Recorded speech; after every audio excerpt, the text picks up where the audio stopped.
Well, the clock is ticking for state lawmakers with just 3 days left to pass Ohio's operating budget. Thanks for joining us at 5:30. I'm Yolanda Harris.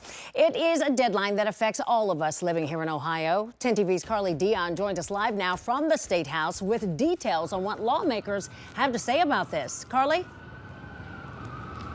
Yolanda, today the House had the chance to pass a 7-day extension on its budget deadline, but decided to hold off, at least for now.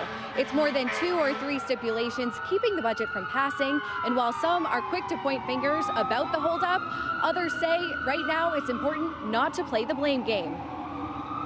The serious legislators in the room right now know that blaming is not part of what we're trying to do here. We're trying to legislate. 3 days is almost a lifetime in this business of trying to put together a budget.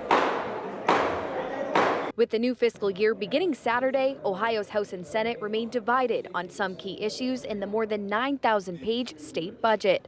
This afternoon, House lawmakers informally passing on voting for an extension past the Friday deadline. We went ahead and informally passed it. If we need to, we can come back. We've got it ready to roll. If we have to extend it, we have to extend it to make sure that we get everything the right way. House Representatives Swearingen and Cross say their budget, passed in the spring, places a focus on funding for public education and supporting teachers. The Ohio House did some amazing things in our budget for teachers, increasing our teacher salaries to help with recruitment. Meanwhile, Ohio House Speaker Jason Stephens says there's more than 880 differences between the House budget and the Senate budget, which was passed last Thursday. But there is still some common ground between the two chambers. Everyone agrees with tax cuts. I mean, we all want the biggest tax cut that we can get. There's not much politics going on here. We're both the Republican chambers, have the majority control.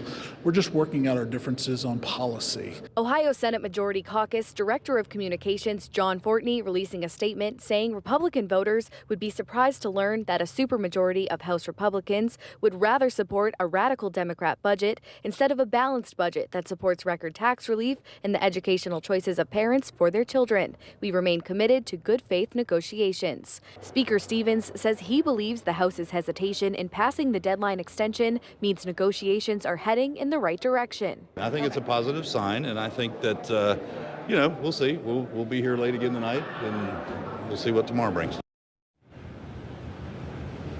Lawmakers seeming to share a common goal in passing the budget by Friday so that it does not extend next week into the July 4th holiday. Live at the State House, Carly Dion, 10 TV News.